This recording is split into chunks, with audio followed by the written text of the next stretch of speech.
And here are your tickets for tonight. There's actually 2 each. I'm sorry. Yeah, shoulder,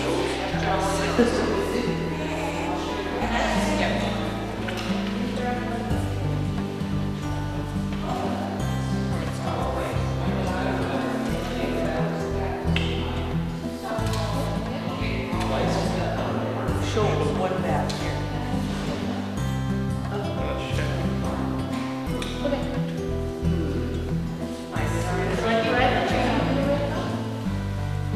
Spell it again.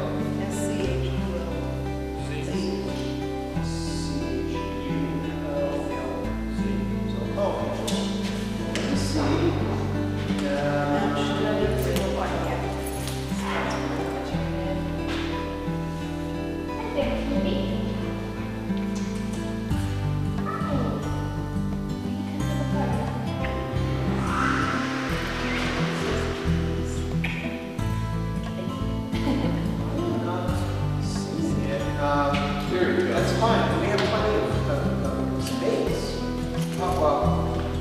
Oh, you didn't get an RSVP. I sent it in. Okay. You're Confirm there. now. I'm going to confirm. Okay.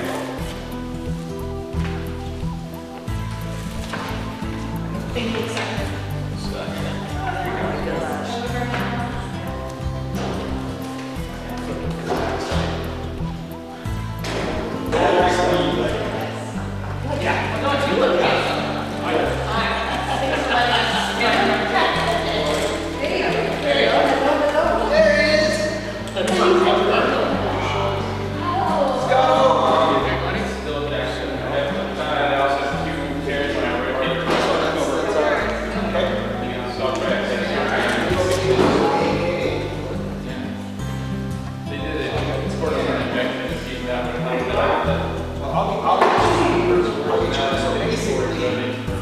So you're paying for 10 people.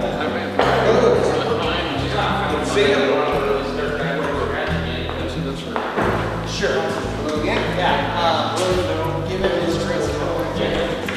Sorry, Scott. Yes. That's coming around again.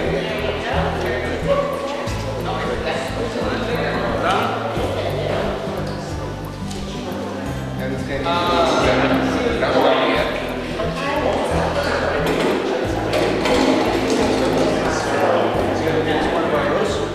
Do here real quick. We'll get you a tax deal. Oh, yes. No, that's pretty good. Scott, do we have a reservation for you?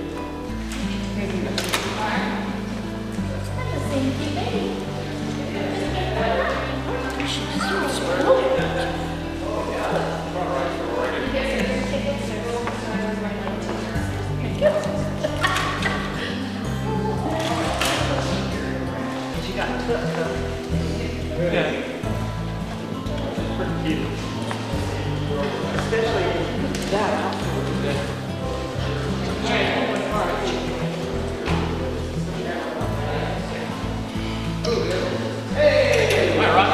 Hey, Scott. We got 2 more. Well, we can use my shirt. Where do we sit? Anywhere. Yeah. I want to sit with you. Where are you sitting? I'm sitting right there. All right. Really? Yeah. That's Glenn Duncan. Here he is, isn't it? 3 minutes ago. Okay, let me see here. I didn't bring that one. I just Victoria. wore a regular white Had shirt. a meeting up there. See you. The one that, You don't have to kiss the the one ring. that, It is a black shirt that doesn't have That's what the footballer says. Oh. The ring, right? yeah, up to 10. Yeah. Oh, you're doing all right up to 56. Well, that's a 5 and a 5. Oh, your ass goes to basically. And we just went from 800 applications to 20,000 applications in 3 weeks. No extra stuff.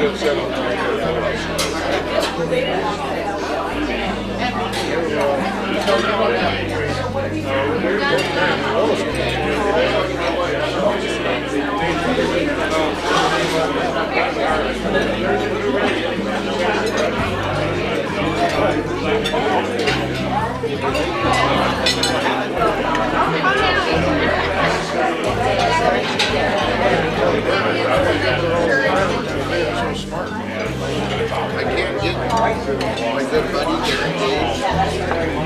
I can't get him out.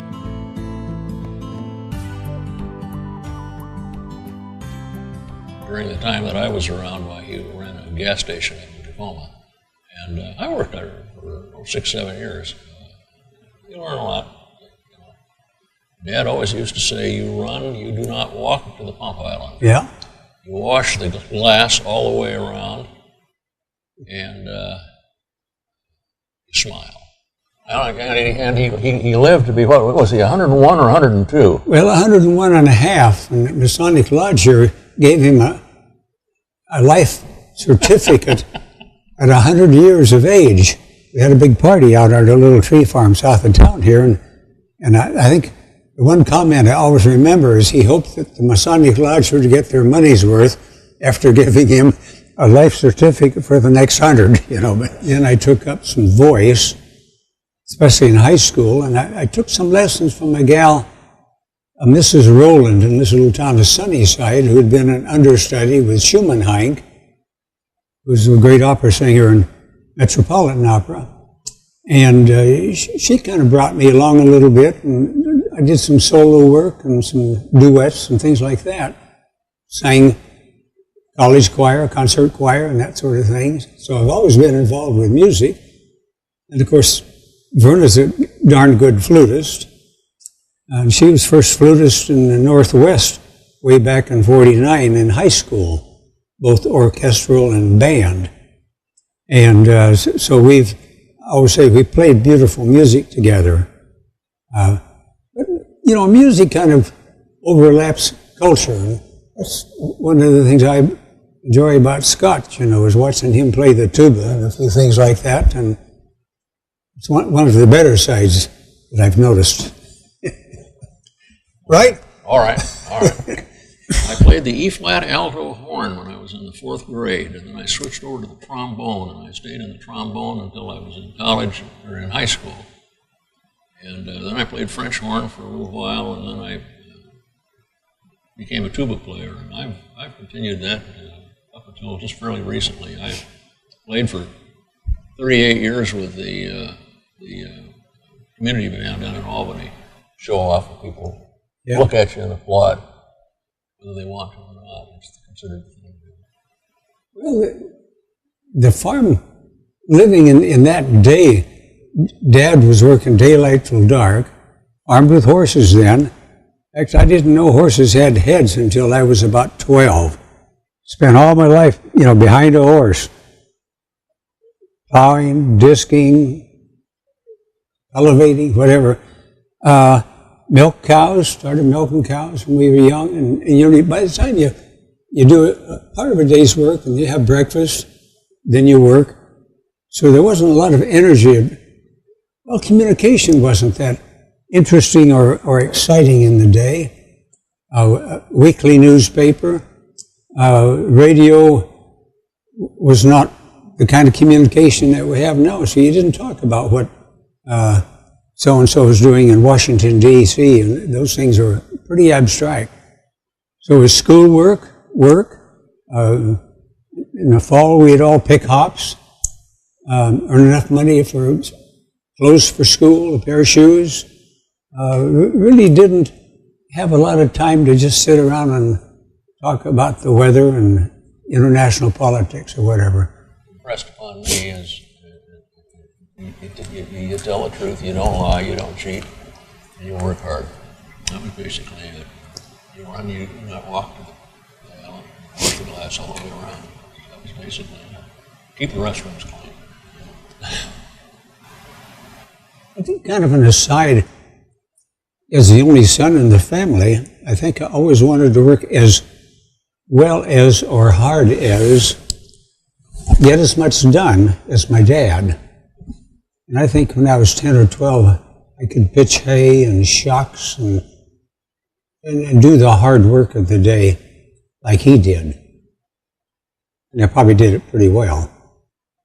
Came back to OCE at a time when they had just were in the process of moving into a new education building, the one that is now the old education building.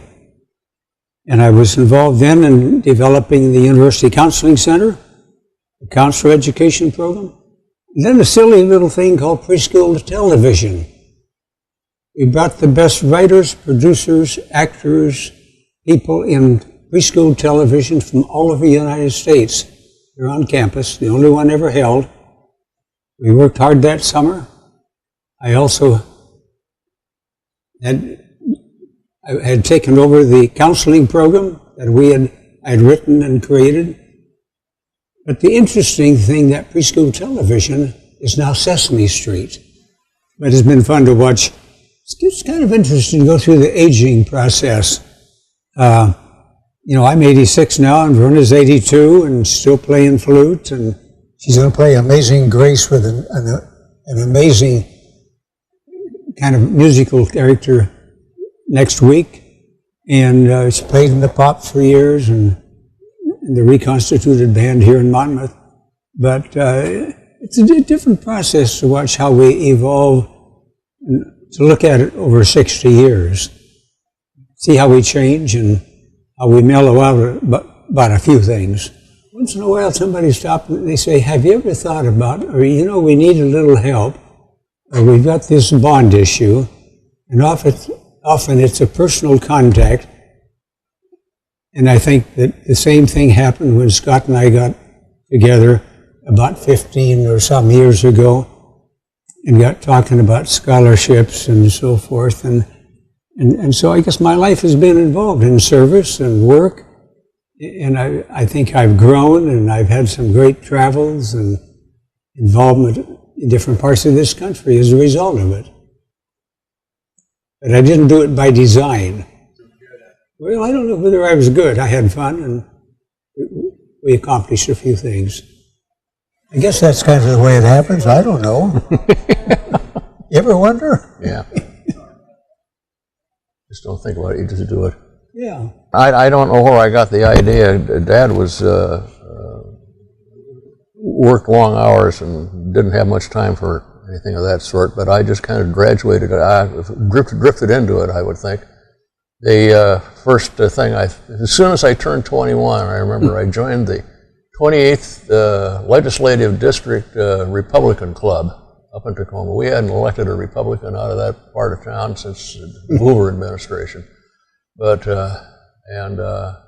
it's just one thing after another. It's one of these things that you just did. And you got involved in community activity. And of course, when you get to a smaller community like this, you wind up knowing an awful lot of people, and you know what they're interested in, and and you take a little more pride, I think, in your community if you're in a small town than if you're in the big city. It's easy to get lost in a city the size of Tacoma, or one of the so-called metropolitan places. But it's interesting. I've managed to touch most bases in Monmouth. I like the town. It's been good to me, and my job is to be good to it. I got started with Don, and I put this thing together because he had his goal, and I had my goal, and we figured we could just put them together and make them work out, and we keep adding things to it all the time. My interest in this has been that when I was as a lawyer, I worked and had contact with a number of charities, a number of charitable organizations, and some of those outfits have a terribly high overhead. You give $1 and you get a better chance it's going to go towards the administration of the operation than it is going to go to the purpose for which the organization is established. And we kind of decided that we weren't going to do that. And so this is one of the reasons why I've enjoyed working with the Community Foundation, because we have absolutely no overhead. Anytime the money comes up, somebody just reaches into a pocket and gives it. And we managed to somehow or other wind up solvent at the end of the year, and the contributions that we get from the public, they go to charitable purposes, and 100 cents on the dollar. And that's one of the things that I've enjoyed most about this. I just hope that they've had as much fun doing their part for this community as I have and as Don has. I think that's it. Well, I think it was kind of interesting to watch communities, but certainly the community foundation and the scholarships and watching this classroom enrichment effort grow. You know, we've been fortunate. We started with a little handful of money, and that darn thing has grown now to about $750,000. You know, and that's a lot of nickels and dimes, and to fund this effort over these 15 years. And I can't say that I've missed it. It's been a good investment. But it's interesting to watch more Latinos get involved in being honored and awarded with a little project that we've created in Rotary to honor 9th, 10th, 11th grade kids who are judged by their teachers as being outstanding students in math or music or whatever. And we've found that when we first started, we had about 5% Latino, and now we're about a third to 40%. And I think this is a marvelous kind of thing to watch evolve, that we're meeting the needs of all. And then to watch the synergy that takes place when adults get together and dream about things that we do in the foundation efforts and libraries and so forth, and to watch them become more stabilized and provide, well, some of the bouquets for the community we can brag about, and it brings us back together again in bigger purposes. And that's the thing I've enjoyed about this whole foundation effort, and just being a part of it. It'd be terrible to have to sit at home alone and not go out and attend a meeting and try to figure out how to raise some money to do a little something and whatever. Well, that's kind of my story. Scott and I really kind of worried about this whole thing. I worried about him struggling through it more than me, of course. Okay. Then I looked in the mirror and I realized I was just fooling myself. It's kind of scary, you know, who your friends might be in any community. Yeah. Sit there and enjoy, and if you want to take notes or use a cell phone to record anything that you might want to use in court, feel free. Can I wait out in the hall while it's... That's not one of the choices.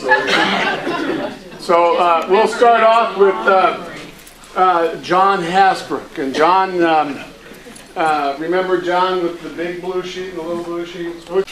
I've had the pleasure, I guess that's the word you use, working with Scott since 1990, late 96, I think it was. When Scott retired, or we wanted to retire, he called me up out of the blue and said, "Hey John, I'm going to retire, you want to come buy me out?" I said, "You bet, absolutely." He'd actually been my parents' attorney. And so I've known him quite a long time. So I want to say, first of all, thank you, Scott. It's been an honor and a pleasure to work with you, to have you give me guidance over the years. Didn't always follow the guidance, but most of the time I listened. And one of the things I've come to learn about Scott over the years is, one, he's very, very intelligent. He is a member of Mensa. I don't know if you all know what that means, but he's a genius. He's a legend, of course, in his own mind. And so I had a little bit of fun here going back through files that I have going back to 1968, which we still have. He's also been a pack rat. So a couple things I came across, and Scott, I apologize because some of these come right out of your files. In your own handwriting. Oh dear. McArthur's Maxims in Scott's own handwriting.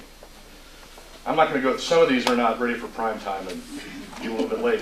Blood is thicker than water, but not necessarily thicker than money. Now, one of the things I always loved about Scott in my office is Scott, I got an easement, and the guys gave it, he'd have a maxim, a saying for everything. Everything. And it was short, sweet, to the point, and you learned something every time. And he was always very good about that. Now here's another one. And this one I really like, because he used to tell me this too. If you wonder if it's ethical, it probably isn't. There's another good one. Keep your hands off the help.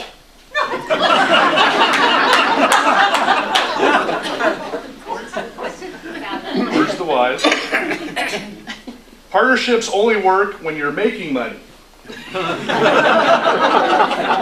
this one I wasn't quite sure about. And then I got to read it a little bit more, and I started to understand it. If you do have to drink during work hours, don't drink whiskey, not vodka. Vodka is clear, and your clients will think, oh, here it is. Drink whiskey, not vodka, because vodka looks like water, and your clients will think you're stupid, not drunk.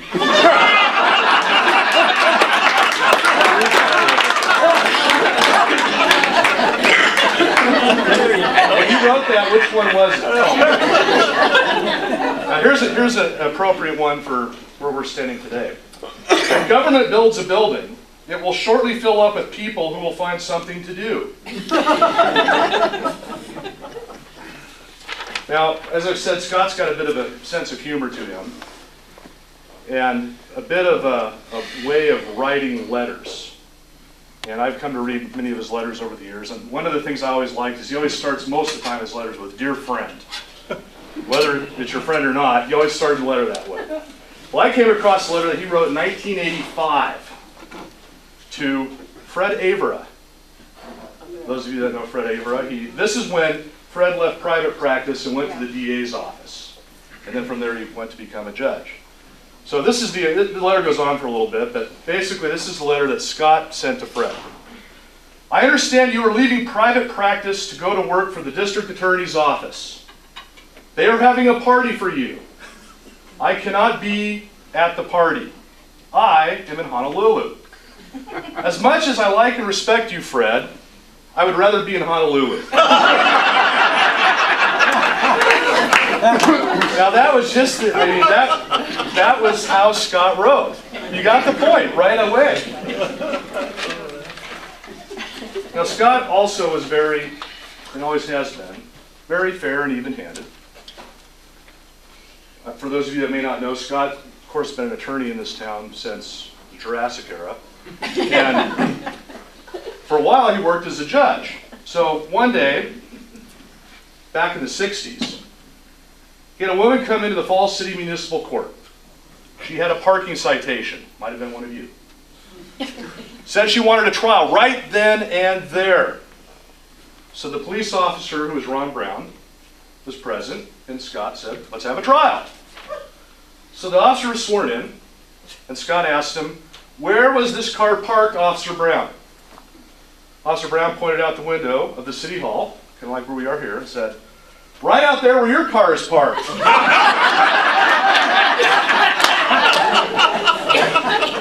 So Scott, as judge, said, "Okay, well, I didn't notice the parking sign, so, lady, I'm going to find you $1 and I'm going to find myself $1.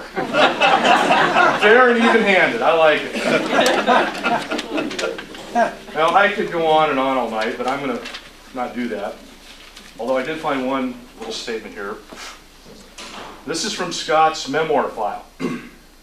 I ran into a fellow in Vancouver. Now, Scott always liked stories. I know that's Scott. We said he belonged to a Scottish society that had a haggis feed every January. They let it in on a leash.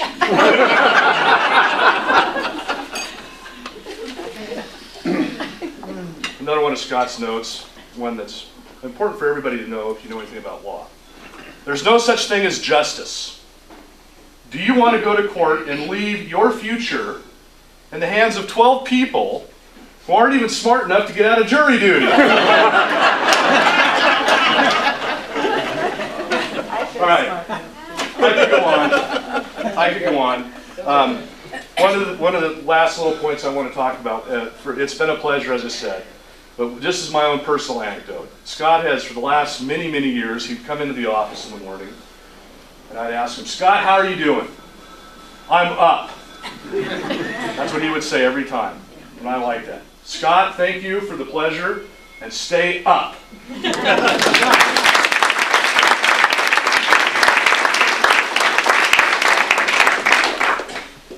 Also, joining in the, before, we're going to actually ask you to participate as well. But first of all, we're going to have John Oberst also share a little bit. And first thing, the question I have to ask you, John, is do you need a mic? No. Okay. So, I don't have prepared notes. I think John probably has the right idea. I've lived in this community for 23 years now. I moved here October 15th of 1990. And I've kind of lived a quiet life for the first little while that I was in town. Didn't really get involved in much around town. And Mayor Evans and I were talking one day, and Paul thought that it might be a good idea for someone to tackle the dry law in town. And he thought I would be just exactly the right guide. I'm not quite sure why that was the case, but I agreed to do it. So we found an attorney to draw up the language and started. It was amazing how people came out of the woodwork to offer to carry petitions. And we circulated through the community for a while, wound up with about 700 signatures on a petition where I only needed about 500. Now, I took those petitions before I took them to the county, and I realized I had some folks from Independence who had signed on to repeal Monmouth's dry law, which I found really interesting. But I asked the county about that, and they said, well, if you would just go through and draw a line through all of those, that would be helpful. So I took the petitions, and I very carefully went through, and I looked at each signature. And when I got all done, I realized that there was one person in the city of Monmouth who had chosen to sign the petition twice. Now, that person, and I'm not quite sure why, although part of John's story may help us out with this, and I'm not sure whether this was enthusiasm over the prospect of overthrowing the dry law or enthusiasm for the opportunity to buy a drink in Monmouth, but Scott was the only citizen in the entire city who signed the thing twice.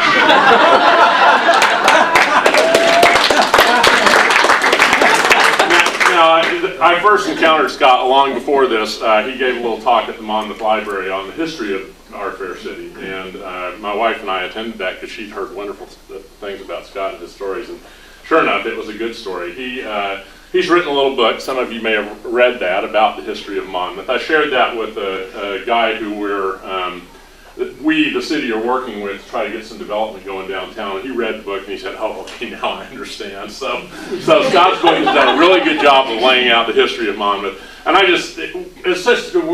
we're blessed to have both of these gentlemen in our community. I really got to know Scott when I took the first round of the Ford family training. Scott was in that class with me.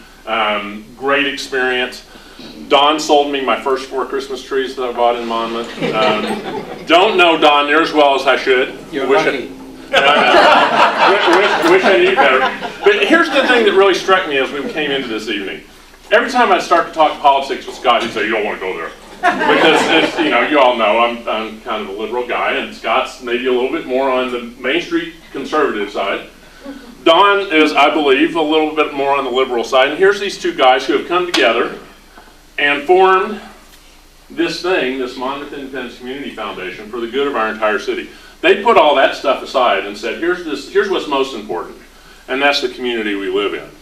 And they pulled themselves together. Now, guys, I have bad news for you.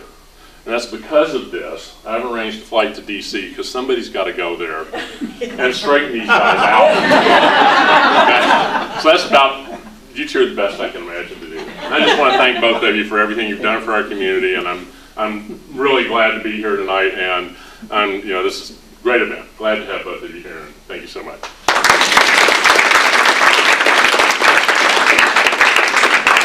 I'm feeling a little bit, I get to, being a teacher, I mean, you're always sitting there evaluating yourself, and I've really done a horrible job to start off here, because what I did is I did something with the first 2 people that I wasn't going to do with you, and so it's vice versa. John Hasbrook, as you know, is an attorney here in town, and I make some assumptions because not maybe everybody knows some things. But John then, as you heard, purchased Scott's practice and has been working with him. John, of course, is the mayor of Monmouth, and I say those things to you because those of you who are saying, well, God, that's the obvious, what the heck's he talking about? what I'm going to ask now is those of you in the audience who have a story or an anecdote or something to share about Scott, if you would go ahead and stand up and share it. But what I'm going to ask is that since we do have some folks in here that don't know you, if you would kind of introduce yourself and let them know how it is that it's related to us. So is anybody in the audience that has something? Yes, sir, Mr. Hoffman.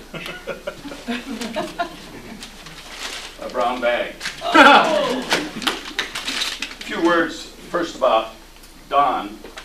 I have lunch with him every Thursday at Rotary Club, and you've heard a few of his Duncanisms tonight, so I really won't say much about Don because he'll get back at me at Rotary this Thursday. I will say about Verna that she's a very fine person to live with that man.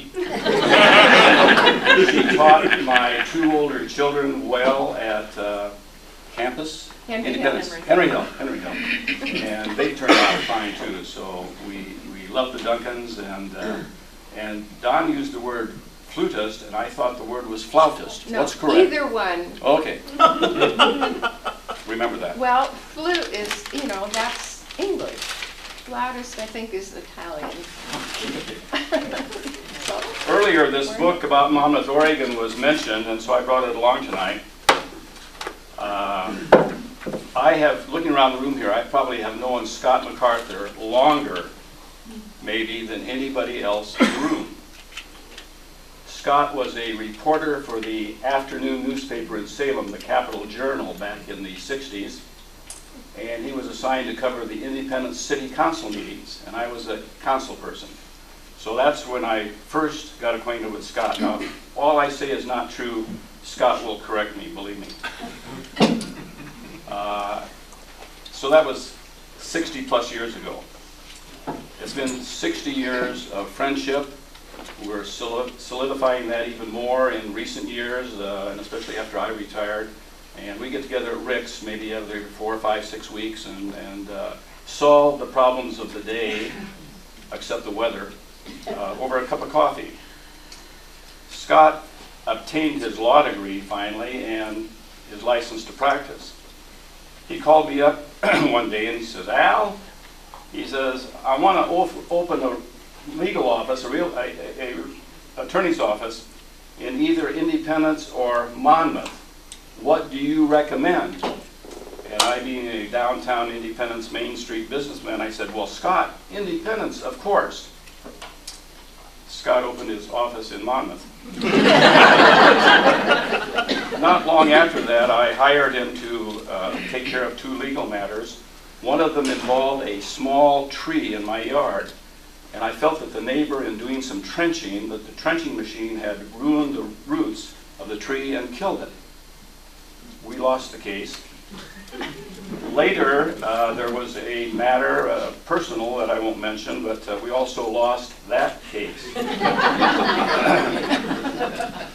Now I read from a page in Scott's well-written book about the history of Monmouth, Oregon. I also read his other book about how the West, how Oregon was involved in the Civil War, and I recommend that. But this has to do with the Chamber of Commerce. The Monmouth Chamber of Commerce continued as a separate entity until 1970, when it merged with the Independence Chamber of Commerce. I, Scott, was president of the Monmouth Chamber of Commerce at the time of the merger. Al Opliger, me, then the operator of the Western Auto Store at Independence, was the president of the Independence Chamber of Commerce. The unresolved issue was whether the new organization would be called the Monmouth Independence Chamber of Commerce or the Independence Monmouth Chamber of Commerce. We decided to settle it with a flip of a coin. Representatives from each organization met at the parking lot at the school district office, which was about as close to neutral ground as we could find. It was no man's land. And flipped a coin. I, Scott, won the toss. It was tails, and thus the name of the Monmouth Independence Area Chamber of Commerce. I lost again. And we did have the pleasure of having Governor Tom McCall attend the banquet marking the beginning of the merger of the 2 organizations. Scott, I've certainly enjoyed our relationship over 60 plus years, and now our occasional coffees. I'm impressed with your knowledge, with your concern about our communities, with your devotion, your authorship, and I will treasure always our friendship.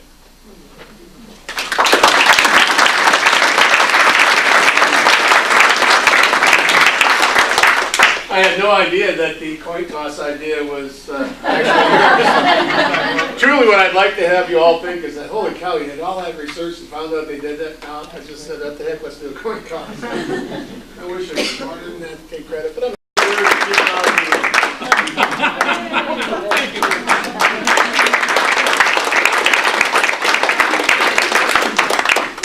okay, moving along, now we get to the old fella. I only say that because 86 is older than 81, right? Yep. Okay, all right. A little bit of math there. So starting off, to help us celebrate Don Duncan is a young fellow who's just retiring himself, well actually not just, in January, as our police chief, and Vern Wells. So Vern.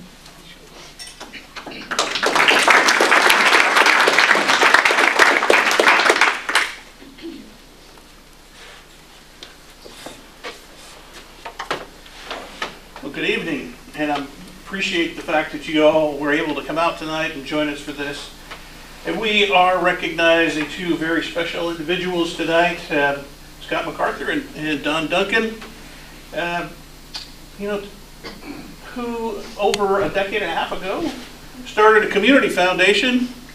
And how could they possibly have known back then that someday we would be meeting on an evening like this exclusively to make fun of them? So, yeah. Good job.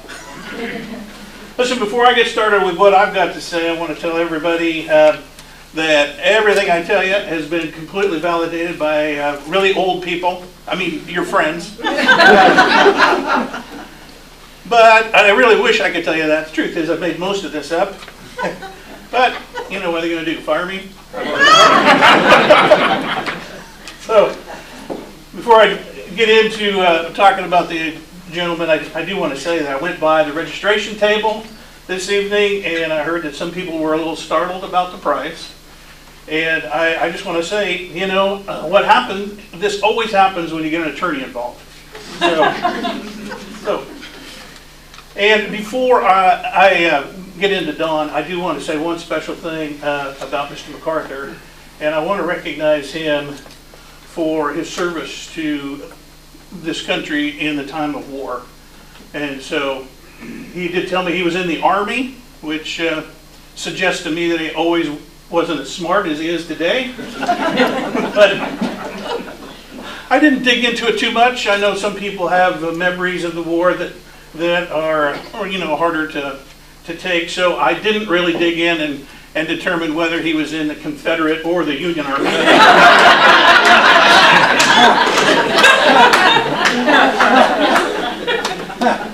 So, now Don. No one seems to know how old Don is. And except Berna. maybe Berna.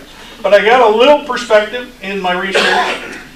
When I was going to college, they assigned some old guy to be my student advisor. And yep, it was Don Duncan. So the college had assigned him to work out of this really small office in the basement of the education building. Yeah.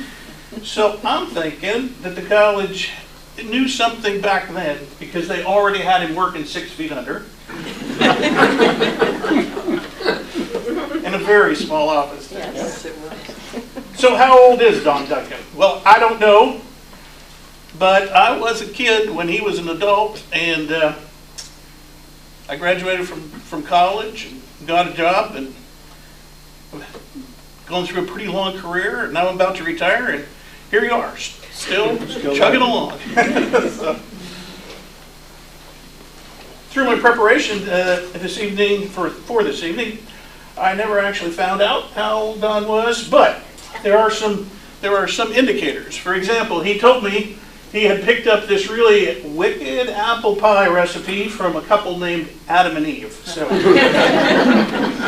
coincidence? I don't think so. And I was at a Rotary Club one afternoon when Don was donating $1 for every year he and his wife have been married. And, yeah. So, being a police officer, right after the meeting, I had to pull him to the side and say, listen, it's really dangerous for you to carry around that much cash. Yeah.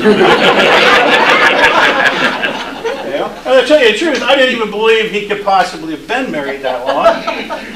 But it was true. And you know what was really cool about it? He brought his wedding marriage certificate, and there it was. And what's really cool about it is I had never seen anything actually written on papyrus before.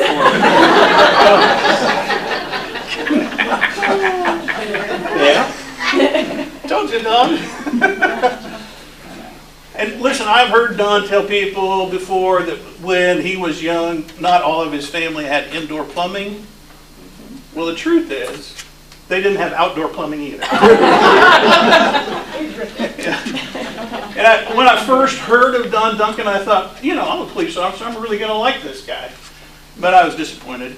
It turns out he's not related to the donut chain at all.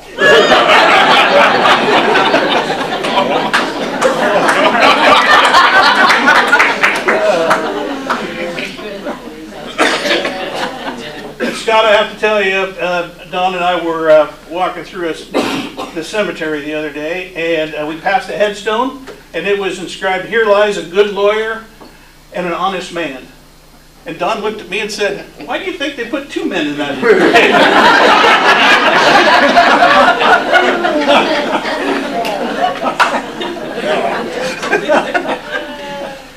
And lastly, I tried to talk to some of Don's students and see if they had remember anything that Don taught them in his classes. And you know, they actually didn't recall much about what Don had taught them, but they had this one thing they each remembered. It was a bit of advice that he gave them, and he said, "Listen, kids, if your last name is Butts or Wiener or Horny, don't try to be a substitute teacher." Man, where'd you get that?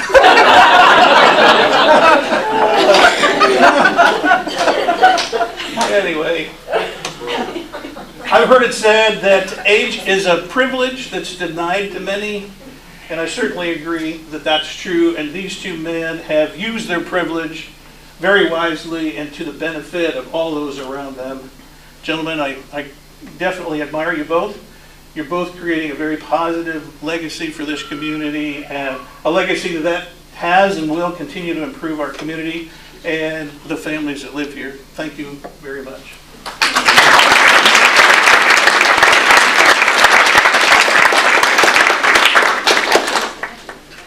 You know, I probably should have made this mention also because you always have to think into the future, Brody. Oh, yeah. Remember, January's coming, partner. Just want to say, you know. Are there other folks that have things about Don that they would like to? Yes, sir. I'm Ron Kellerman, and I didn't know if this was supposed to be a roast.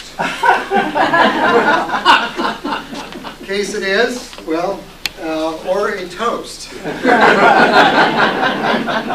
It's really both, but mostly the toast. And I've known Don since 1991. We met on the symphony board. He was kind of a loose cannon then, and but he added a lot of levity to our meetings. And we soon became friends. I've been his financial advisor since 1992, and I really do know how old he is. It's in the files. And in our office, when the phone rings, we can see on caller ID who's calling. And there's often a bidding war of who gets to take the call, or who doesn't want that call. And I gotta say, when Don or Verna call, it's a bidding war to see who gets to talk with Don and Verna. And when they come in for their update meetings, They're not concerned about how much money they have or how much money they made. They're so excited about what they're doing with their money and their time and the whole meeting is really a lecture about the classroom enrichment process or the scholarship program or what they've done with the Rotary Scholars Program. It's just really a joy to meet with them. And I can't say that about all of our retired clients. A lot of people retire and become very boring. Dawn and Verna are just the opposite of that. And I also got to say, so much of this credit belongs to Verna. Number one, as it was said earlier, she's got to put up with Don. And the thing is, he can dish it out, but she can dish it out in double proportions back. And you got to give her a lot of credit. But they are so excited about their philanthropy, what they're doing here, what they're doing in Eastern Washington State. Did I get that right? No. Central. Central. I'm sorry. One of these days, in the next 20 years, I'll get it. But it is just a joy to see their enthusiasm about what they're doing and the legacy they want to leave for many others behind them. My toast, everybody hold up your wine glass, your water glass, or whatever, to Don and also to Scott. Thank you so much.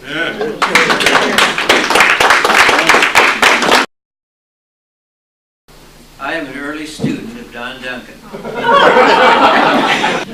52 years ago, I was 18 years old and a graduate of Hillsborough High School. Always wanted to teach. My grandmother had taught 37 years in Washington County in one-room schoolhouses, mostly in log camps. So I thought, well, I'm going to see if I can do that. I always thought maybe I could. I'm the oldest of a lot of children. So I'd saved up $830 in my lifetime, and I was going to spend it right there at OCE. I thought, well, I was late to college. Dad called and he said, Dennis, how serious are you about going to that college down there? I said, serious? Well, I'm coming out there and take you down. I want to see if you're going to spend your money or not. So we did. And Don wasn't on campus. It was a Sunday. So I saw that there were cots in the lobby of Maskey Hall. And everybody said it's crowded. So one person said, call Don Duncan, and he can get you set up. So we called Don, and he said, well, we use the hotel, the Monmouth Hotel, as a spillover. So I went down to the hotel, and it was like walking into my family farmhouse. It smelled the same. Good smell. If you grew up in an old house, you'll know what I mean. And so I was to go in to see Don the next day. So I came down on Monday. Freshman week was already gone. All people were in classes. So Don said, well, at least you got your transcript in. And he said, how about SATs? Well, no, I haven't taken those. And have you paid your money yet? Well, no, I haven't done that yet, but I have it with me. And I didn't count it out for him. He believed me. And so he bent some rules. And he looked at my transcript and he said, well, I'm going to give you a chance. And he said, if you haven't taken your SATs, they give them at South Salem High School during Christmas time. And you can take them then. If you don't do well, you can skip them. So I said, all right. He said, I'll take you around and I'll introduce you to what's left over in classes. And I appreciated that. And it gave me a start. And I think about it all the time, because it could have been, I could have stayed in the plywood mill and probably not be working now. I'm not working now anyway. But it gave me a profession which I thoroughly enjoyed. And I still see children who are grown now, and one is taking me out to lunch coming up on Wednesday out at the airport. And Luke Robinson, you might remember him, Stuart. Just a really intelligent kid. And I hadn't seen Luke, and he called me and he said, are you still teaching? I said, no, I still go in and do guest appearances, but I don't teach anymore. And he said, I'd like to take you out for lunch. Where do you like to go? I said, I like David. David, who teaches cooks out at the airport, was one of my fourth graders. So I still tip him. He said, you don't need to do that anymore, Mr. Ebb. He said, I own it with my dad. I said, I know, but I can't. But I want to get back to Don. After I finished my master's program, I went back and I said, Don, how could you get away with that? Bending the rules, letting somebody in when they hadn't done all these ironclad things to get into school. And he just did this. He said, you don't have to ask when you're in that position. He said, I was Dean of Men. He said, I could give you a chance. And I said, well, I'm glad you did. And we've been good friends through the years, and I've greatly appreciated it. And I mean, I'm just one. There must have been many. Maybe they're not here now, but I appreciated that chance because it made a very heartwarming career for me. And one other thing, I also knew your dad. And he and I were just special friends because we had tools in common. I'm from old wagon makers and wheelwrights, and Hub wanted to make barrels, so we would go tool hunting together. And I said, Hub, it must have been exciting if you ever dated. Did you ever date in a buggy? Yeah. I said, was that romantic? No. I said, well, why? He said, well, if you've ever been jogging or sitting behind a jogging horse, he said, and he said a word that is very close to flatulism. He said, that's not romantic at all. There are times when you're glad the dashboard is way up here. You never know what unidentified flying object. And Scott McArthur, I've always known him to be a fine gentleman. And he called one time, he was writing his book about Monmouth. And some of you who know me know that I could delve in interviewing old timers. We have about 25 or 30 people who are on tape talking about the history of both towns, Monmouth and Independence. My best one, though, is John Pop. If you ever get a chance, I think Peggy's going to have them published or at least out where you can listen to them. John, I said, here's what I'd like to ask you and a few things. The next day he came to the Independence Heritage Museum. We went down into the basement. He said, I don't like being interrupted. I said, I don't either. He said, we're up here. People are going to be coming in. And that bell goes off. I said, yeah, let's go down. So we went down there. And instead of looking at my rough draft of questions I would ask, he said, Dennis, here's how this is going to work. And he handed me his own. And he said, these are the questions that I want to answer in this interview. I said, all right, I'm happy with this, John. You're the only one who's ever done that. Oh, well, that's all right. Let's start. And so he told me wonderful things about, well, you'll have to go to the museum and ask Peggy if you can. She won't let you check it out. It's not, we don't have it duplicated yet, but I think she'd let you sit there and listen to it. John was just special. Also, one of his daughters. And Scott, I want to get back to you. He let me proofread his book to see if I had any little things to add. And I did one thing. I said, remember, Scott, there were people here in Monmouth before there were the white folks that came out here. And I gave him a little arrowhead that I found in Gentle Woods Park. And he put it in the front of his book. And I want to thank you for that, Scott. It's a nice thing. And the same with Mel Blanchard, who painted the mural at Pocket Park. He was finished. I was teaching his boy at the time, Sam Blanchard. And he said, what do you think, Dennis? Did I capture independence? I said, almost. But I said, you left enough room to maybe put a mortar and pestle in at the bottom because the Lucky Butte Indians were here first. And he went right back that week, and it's still painted there. I've never seen vandalism to that Pocket Park, and I think it's wonderful because Mel did a wonderful job. But to you gentlemen, thank you for all that you have done. And that's from the bottom of my heart.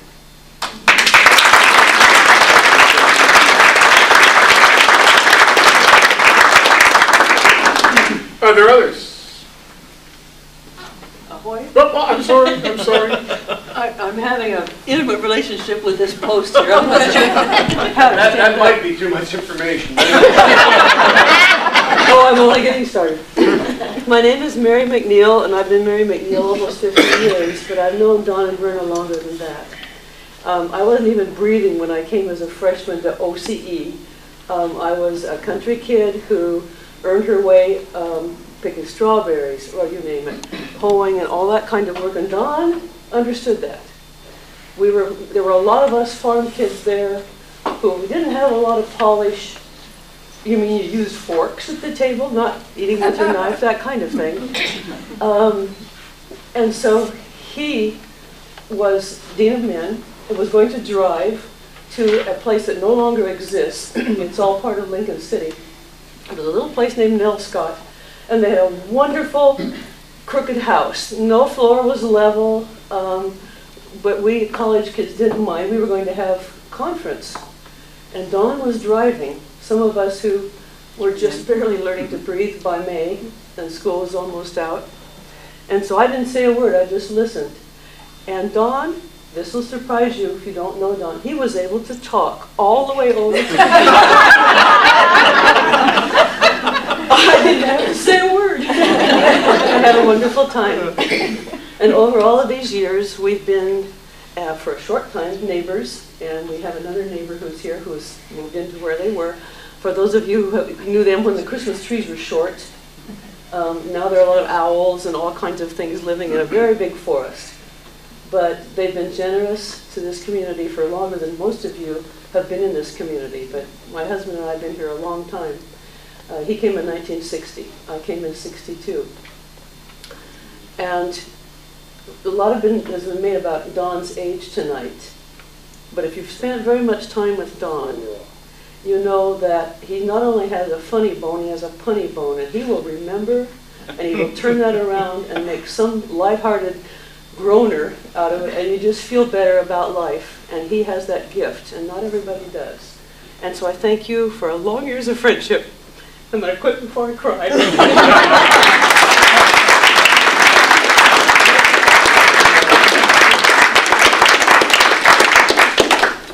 Over the years, and John stated that probably the best, you know, in the classroom enrichment grants, there's thousands and thousands of kids. And Barb, you'd know closer than I when I say thousands. How many kids do you think have been touched? 37,000. Is that right? 361. 37,361. Yeah. I'm going to tell you that's a conservative number because there's been a lot more of the people that have been touched by that. And I can tell you that in the 2 years I have had the honor of being here in these communities, there's names that you hear over and over again. Some, you know, are to avoid and some are to not avoid. And Don Duncan is one that is somebody that you never want to avoid. He and his family, I would tell you that in my mind, from my perspective, for me personally, the things that are important in life are serving and serving your community and having the opportunity to serve kids as we who are in education have that opportunity on a daily basis, or having, and whether that's K through 26, 27, however many years of schools you can go to nowadays, you know, they're all kids, and helping them and serving them, and then having the opportunity to serve through a community foundation such as this is just one of those things I think that make people different, sets them apart. And certainly tonight, Don and Scott are set apart, and again, on behalf of the Central School District. And I want to see, does this look good in plaid? Oh, yeah. For plaid. Just, Don, thank you so much for everything you've done for the Central School District.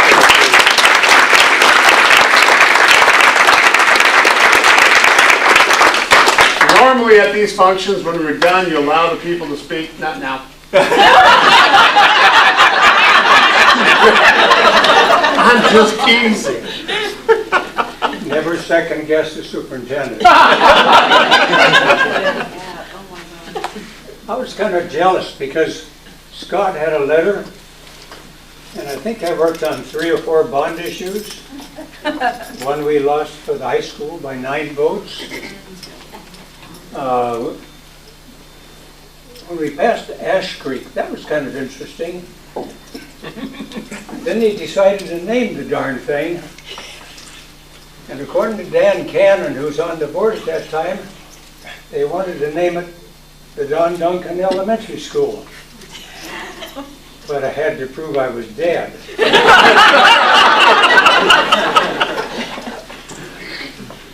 Really, this has been a tremendous party. The board really have a kind of synergy as we deal with issues and people, and new programs, what to do about those that exist. And then to get a couple of $100,000 to use as matching. And already we've had some money that has helped so much. We've had one couple who had some IRA monies and they turned that whole thing in to double the money. We now have for classroom enrichment, and thanks to Barbara Wielander as an elementary principal who kind of coordinated and put it together for 14 years. Mary McNeil, two people, and Verna, two of the old-timers who had taught and retired and gone on. Lori Fish. And they read all kinds. And, of course, I've known Lori when she was about that tall. I was writing dissertation, and I was at Lake Oswego, and I was down to the last 3 chapters, and her dad says, "Don, it's hot weather," and it was July. So I wrote from 3:30 in the morning until noon, and then did my work in statistical analysis for the district for the afternoon. Got the dissertation done, and your dad was a good superintendent, democratic, taught us how to listen to each other and chase new dreams.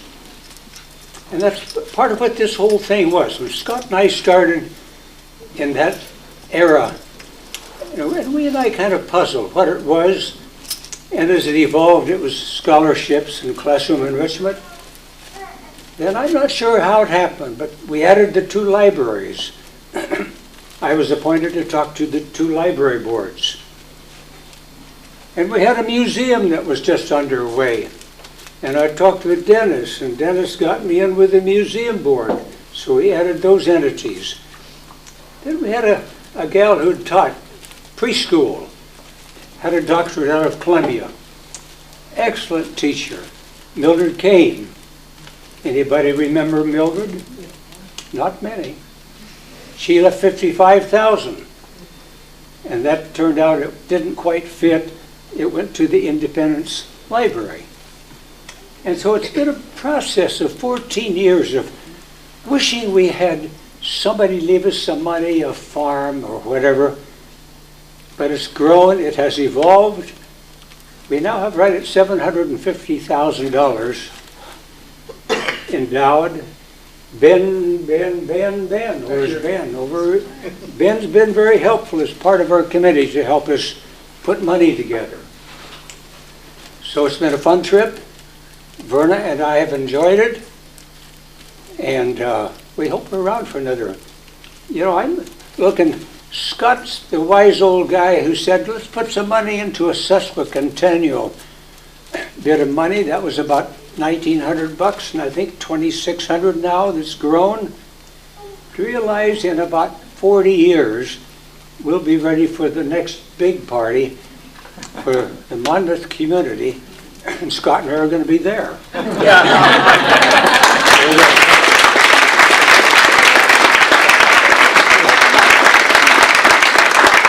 Scott, do you want to answer your... oh, yes. Yeah.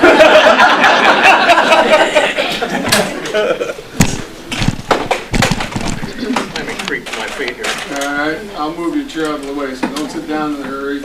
Old age stinks, doesn't it? Okay, guys, I'm not going to direct any of this conversation to comments made here this evening. This is all a matter of confidence, of course. Thank you very much. I came to the Monmouth Independence Community on August 15 of 1967. I'd been over in Salem, and I set up a shop in what's now the ice creamery in the Monmouth Improvement Company building over in Monmouth. My rent was $65 a month, and I had to provide my own baseboard heaters. I remember that. And the town was good to me. I've made a decent living here. I've made an awful lot of friends, and I like the Monmouth Independence Community. There are advantages to being in a small town. You get to know people, you know their feelings, that you know their strong points, you know what works, you know what doesn't work, and if you don't, well, you learn it soon enough. And I've had a lot of fun working with the board. If there's anyone that should be given congratulations, it's Marilyn and Cease, because they went to an awful lot of work putting this festival together here tonight.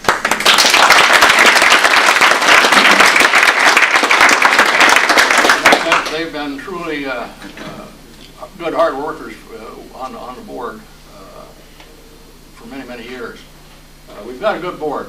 There's a couple of vacancies there, by the way, if anybody's really interested. And I thank you all for coming out here tonight. And it's been a wonderful time in this community, and I'm not done yet. Thanks an awful lot.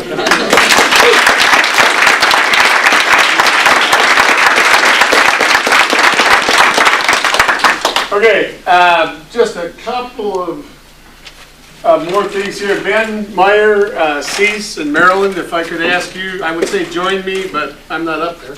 So if you kind of go ahead and...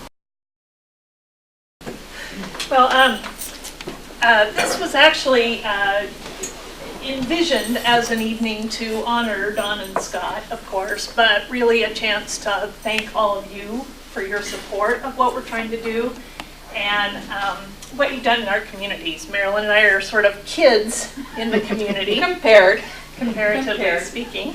But I loved all the truths that were told here tonight. Yes. And I'm going to use some of them. And thank you very much for setting up, Scott, that there are vacancies on the board. We are very fortunate to have these men as our mentors and thank them for showing us really how to help this community and for letting us participate and getting the good folks that we've had on this board to do this work. We actually wanted to kind of let you all know too, our last little bit, and we'll let Ben take care of this. First of all, I just want to know, when you said all of his letters start with "Dear Friend," all my emails start with "Buddy," right? Does he call, is it Buddy? And for me, it's "Hey Kid." Kid. And I love hearing that. Yeah, me too. So, yeah, right? That's what we're all, "Hey buddy, hey kid." So, to our buddies, thank you for all you've done and for letting us be a part of it. And also, I feel so sorry for Verna. I hear all the horrible things from Dawn that he does to her all the time. If even half of that is true, she is a really just downtrodden woman. Yeah. And what a hero you are for staying with him all these years.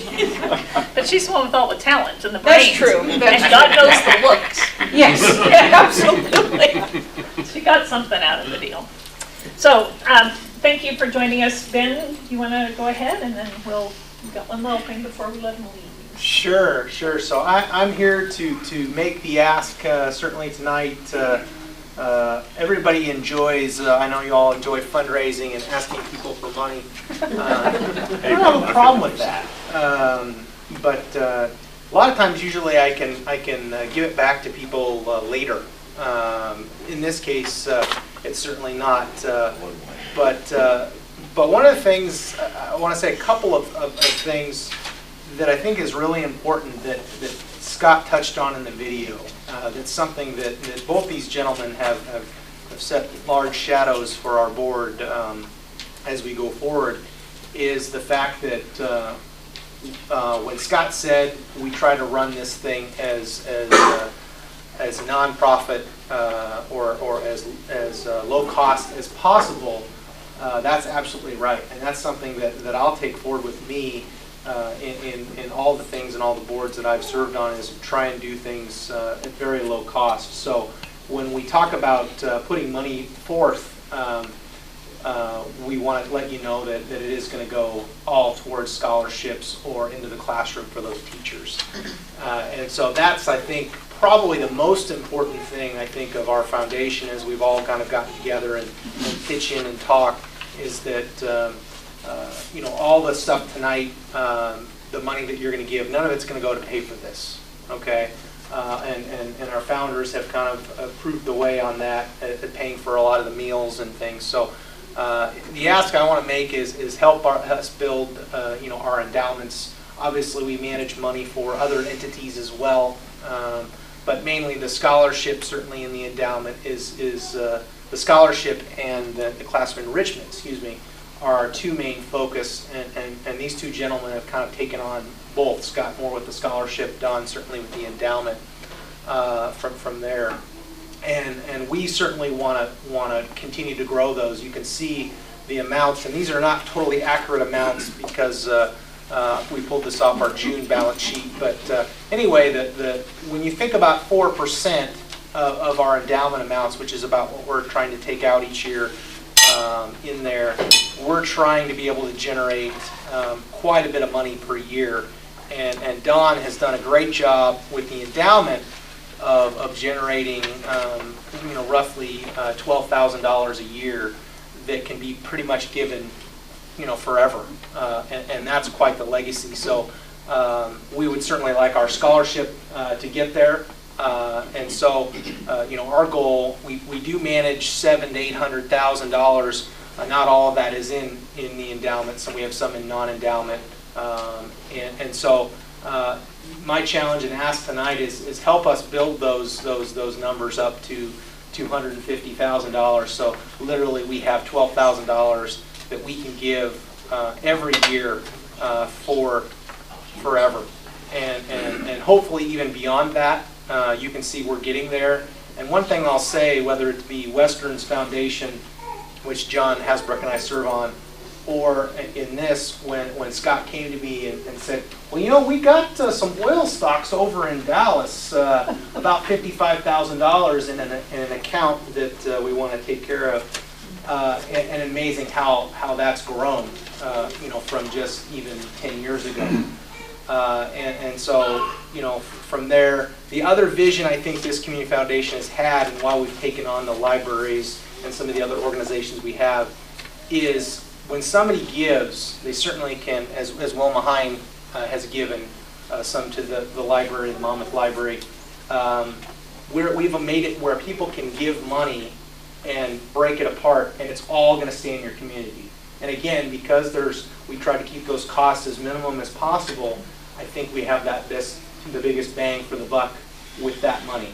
So whether or not you want to support schools or kids or give back, we're really trying to be a good community foundation and do good for our community. So help us tonight and put money into these endowments so they can last beyond these two great gentlemen, as well as we move on.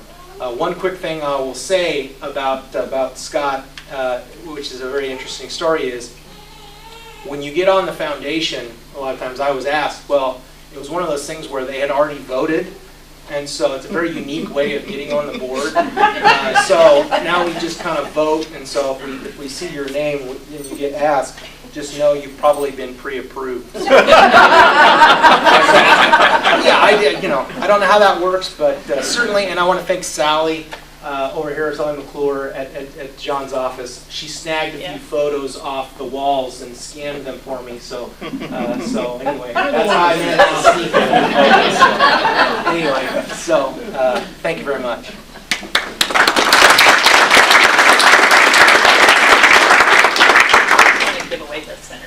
Okay. All right. Well, you want to do that last or after that? Do you have more? Yeah. Oh. I told you, put me in a phone booth with a mirror, I can do an hour. Okay, we'll stand right here by you, and if it gets a little too long, I'll No, it's going to be real quick. Tell you a wonderful evening. I know myself. What? Kathy and I were just... Both of my bosses. Hey. You're not a boss, not here. I've learned a lot tonight, some too much information, some not enough information, but I think it's been a wonderful evening. And sometimes we tease, we laugh, and this is the one that's to me the fuel of life. But we need a moment to be serious, and just a last moment of sincerity to both Don and Scott. I would ask you just to give them a round of applause for the things that they've done.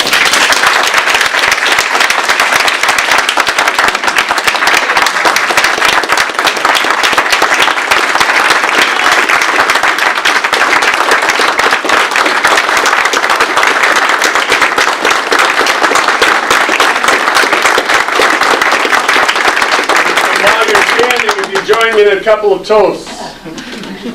First of all, may those of us, to both Don and Scott, may those of us who love us, and those who don't love us, may God turn their hearts. And if He doesn't turn their hearts, may He turn their ankles so we know them by their limping. In a moment of seriousness, Don and Scott, may God grant you always a sunbeam to warm you, a moonbeam to charm you, and a guardian angel so nothing can harm you. Here, here.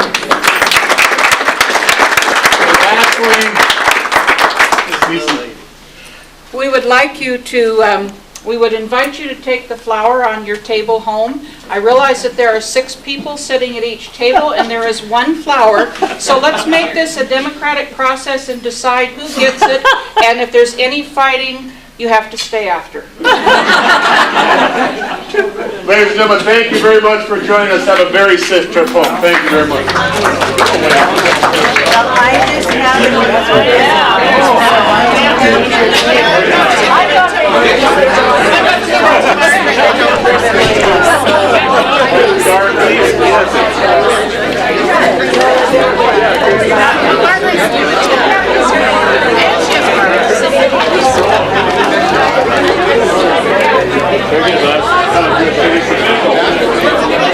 It's nice having dinner with you.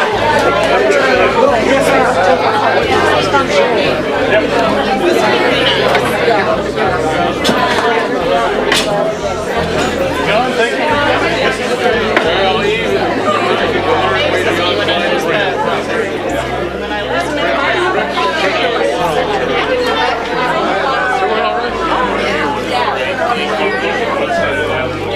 Thank you for wearing that.